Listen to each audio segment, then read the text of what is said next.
Why? Because we're sinners saved by grace.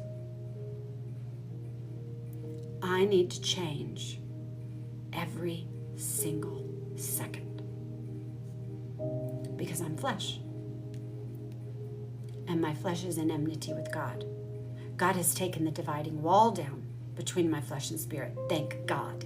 Remember, we read that right before our citizenship, right after God said we were seated in the heavenly realms. Our position is that of there's no dividing wall anymore. I do not have to submit to my flesh. Neither do you. We can pray, we can worship, we can overcome. Are we going to fall to it? Yeah, because we're human. But what does a righteous man do? He gets up. He gets up. Every time he gets up and he goes back and he says, God, forgive me.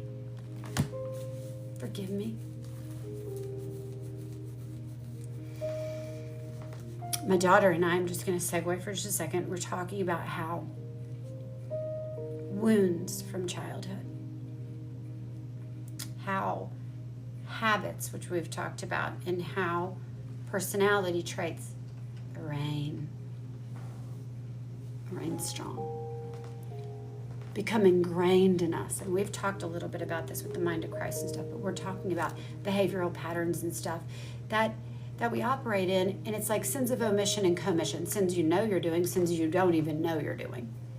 Some behavioral patterns become sins that are subconsciously just behavioral traits that you learned growing up, and you don't realize that they're offensive. They may be protecting a wound deep down. They may be, okay, so we think.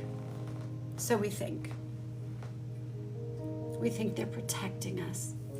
We think our guard, our separation or timidity or quietness or isolation is protecting us. And Satan's like, yay, I got him in the cave. Finally got Elijah in the cave. Jezebel chased him in the cave. He's in the cave. Hope he stays here. God doesn't want you in the cave. That's why God was like, Elijah, what you doing? I just figured it would echo in the cave. It doesn't really echo in the Bible. Like, it doesn't say that. But it had to have echoed when he was in the cave. And he was probably in the back part. But that's when Elijah was like, God, is that you? And then he said, I want to see you. We don't want to stay in the cave. Our spirit, our citizenship, our kingdom citizenship does not want to stay in the back of the cave.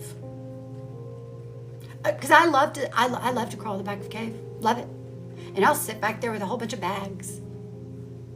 Like, woe is me, and oh no, but this happened to me. And that happened to me. So I'm just going to rest back here for a while. Because I got wounds.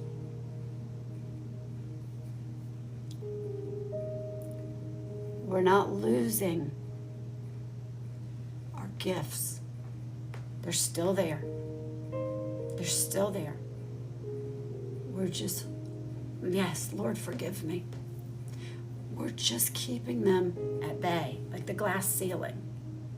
And there's no ceiling with God. There's no ceiling with God. Are you kidding? It's forever and ever. Ever and ever and ever.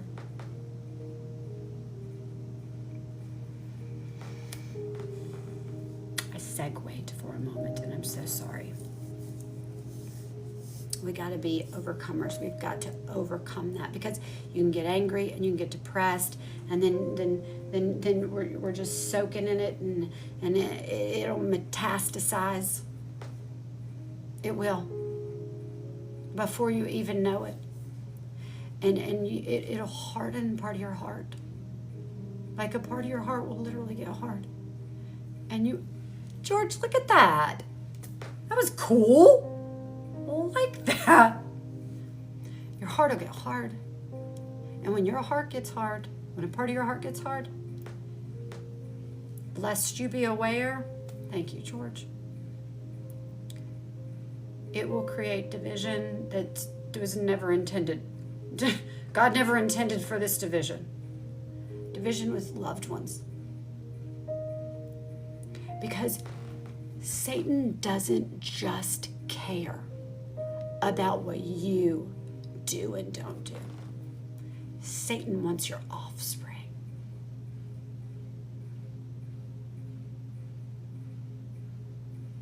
Satan wants your grandkids. Satan wants your mantle. He doesn't want it passed down.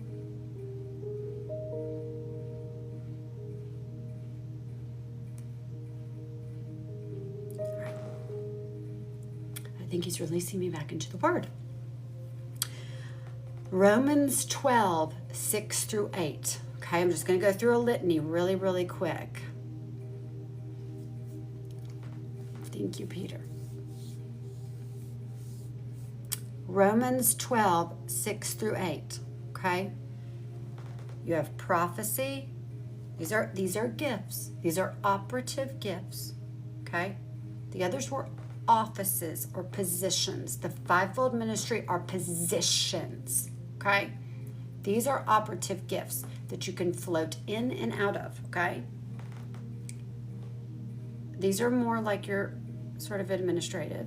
Then we're going to go into the 9 gifts of the Spirit, but they're all coming from the Spirit. Prophecy, ministry, teaching, exhortation, giving, leading, showing mercy or compassion. Okay, those are listed in 12, 6 and 8 of Romans. Then we've got our charismata, or our spiritual gifts. Okay, and these are in 1 Corinthians 12, 1 through 14. But I'm just going to read them to you. Then I'm going to define each of them, and then I'm going to shush. And we are going to have question, answer, prayer,